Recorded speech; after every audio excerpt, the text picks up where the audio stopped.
Assalamualaikum warahmatullahi taala wabarakatuh, sahabat-sahabat semua. Kesempatan ni saya ingin membalas pertanyaan sahabat kita Afiq, yang mana sahabat kita Afiq ni dia menggunakan mata kail saiz 5 tapi masih lagi ada lucut lah.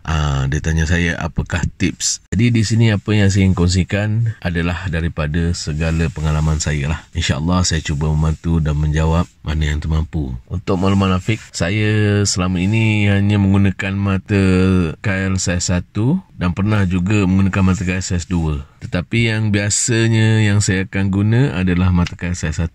Macam saya gunakan memang umpan udang sahabat. Air keruh ke, air tak elok ke, hujan ke, apa ke, memang saya gunakan umpan udang beras. Jadi tiada bersalahan pun, cara masing-masing. Keinginan, keyakinan adalah milik semua orang. Kalau sahabat yakin atas umpan tu dan mata kail tu, gunalah, tak ada masalah. Saya tak mengatakan itu salah, itu tak sesuai. Sebab apa, bagi saya ini semua adalah proses belajar. Bila cerita proses belajar, dalam masa yang sama kita kena belajar cara orang lain, kita cuba, dan selepas itu kita nilaikan, kita simpulkan, kita kenakan dengan keserasian kita waktu memancing tu tadi. Jadi pengalaman saya selama mencari kesesuaian mata kail ni, bila saya tengok rakan saya dia gunakan mata kail sekian, udang lekat, kurang rabuk, saya cuba. Bila saya dah cuba, saya nilaikan adakah sesuai dengan keserasian saya ataupun tidak. Keserasian yang saya masukkan di sini di ataskan pengalaman saya lah, di mana cara kita mengangkat joran, membuat cek pada satu-satu joran, cara pergerakan tangan kita, cara kita menggulung. Jadi cara kita mengangkat joran dan menggulung tali tadi tu sukar untuk diubah kerana dah menjadi kebiasaan kita. Itu sebab saya mengatakan kita kena perlu mencuba mata kail rakan-rakan kita yang boleh dikatakan hasil yang terbaik, dan kita kenakan dengan cara kita. Jadi kita putuskan sendiri, kita simpulkan sendiri sesuai ataupun tidak. Saya ceritakan ini berdasarkan pengalaman saya. Saya bertukar dari satu mata ke satu mata untuk mengetahui macam mana hasil tangkapan pada hari itu, sama ada lekat ke, lucut ke, gasak ataupun tidak. Selain daripada itu, kebiasaannya udang mudah lucut ni disebabkan faktor air, yang mana air sungai ketika itu sejuk dan keruh. Cara udang makan umpan, istilah kita dia main-main lah. Ada cara udang makan lepas, ada yang repeat, ada yang tinggalkan terus, ada yang makan tak kena mulut, kena sesungut, kena tepi cengkerang, kena kaki kecil. Walau bagaimanapun kita masih boleh lagi berusaha mencari penyelesaiannya bila menghadapi air sejuk dan keruh ni. Bila menghadapi air sejuk dan keruh ni, saya memang basuh air mata, ujung mata kail tu lebih rendah jika dapat serendah-rendahnya lah. Dan saya buka sedikit, kangkang sedikit lagi. Seandainya Afiq masih menghadapi masalah udang lucut ketika air kurang sejuk dan kurang keruh, Afiq perlu merujuk pada rakan lain yang selalu mendapat tangkapan yang memberansangkan untuk melihat mata kail rakan-rakan dan membeli jenis seperti mata kail rakan Afiq tu. Setelah tu, Afiq cuba guna. Adakah serasi dengan Afiq? Nilaikan masih ada lucut yang banyak ataupun kurang lucut.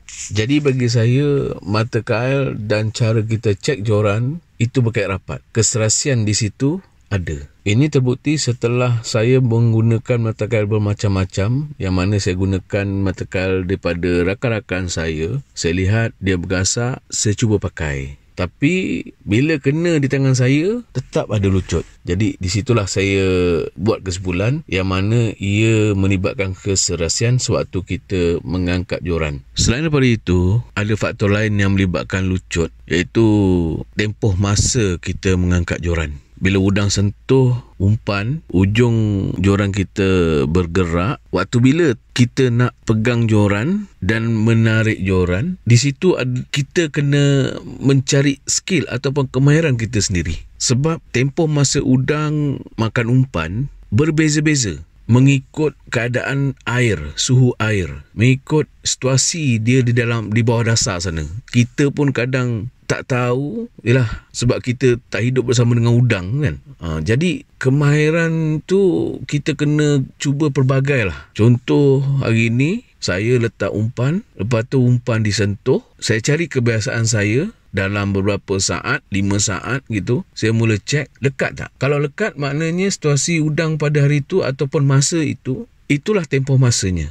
Tapi kalau kata airnya sejuk atau keruh, saya akan biarkan lama sikit. Lama tu tak adalah selama mana. Mengikut hati kita lah, gerakan hati kita. Jadi penilaian kita lihat keadaan udang makan tu, tempoh masa tu. Jadi kita cuba perbagaikan sahabat. Apa yang kita usahakan yang sebelum-sebelum ni lah. Kita cek, kita angkat joran, tempoh masa yang berbeza. Sama ada kita nak menatang lama sikit, kita rasakan ada patokan, kita boleh cek. Itu situasi-situasinya kita boleh angkat lah. Macam saya perhatikan ujung joran, disentuh dia dah mula bergayun tu, saya dah boleh cek lah. Tapi kalau gegaran dia tak stable, contoh macam dia bergegar, saya menganggap dia tengah buat kerja kat bawah tu, tapi umpan belum masuk mulut lah. Bila dia dah bergegar tak tentu arah tu, lepas tu dia bergayun perlahan-perlahan tu, maknanya saya dah boleh cek lah. Itu atas pengalaman saya sendirilah. Perkara ni kita boleh juga timba pengalaman daripada sahabat-sahabat lain, macam mana untuk tempoh masa mengangkat joran ni. Jadi kesimpulan perkongsian saya pada kali ini sahabat, iaitu yang pertama mengenai mata kail, yang mana sahabat perlu bertanya rakan yang terdekat dengan sahabat, lihat mata kail dia, minta respon perkongsian dia. Yang mana kalau jika sahabat merasakan ingin mencuba mata kail tu, sahabat boleh cuba. Terserah pada sahabat ingin mencuba, tak ada salah mencuba. Lepas tu sahabat nilaikan. Faktor yang kedua tadi mengenai keserasian. Bila mata kail sahabat dah guna, dah bertukar-tukar tadi, sahabat serasikan dengan skill tangan tu untuk cek umpan, cek udang tu. Dan yang ketiga adalah tempoh masa, yang mana kemahiran untuk angkat joran melibatkan tempoh masa ni, dia terlalu subjektif, dia terlalu sukar untuk dikupas sebenarnya sahabat. Apapun, saya cuba memberi perkongsian yang sebaik mungkin, dan jika ianya tak terjawab ataupun tak tercapai apa yang sahabat kita Afiq ni inginkan, saya mohon maaf banyak-banyak. Semoga sahabat kita Afiq dapat menilai dan membuat keputusan ataupun kesimpulan untuk mencari cara sendiri dan mendapat hasil yang lumayan lah. Itu yang saya harapkan dan doakan. Dan begitu juga pada sahabat-sahabat semua, ini hanyalah satu perkongsian, bukan mengajar. Apa yang sahabat semua telah lakukan, semuanya betul, tak ada salah bagi saya. Teruskan, mana yang terbaik pada sahabat, teruskan. Semoga kita semua dapat hasil lumayan. Kita berdoa, berusaha dan bertawakal.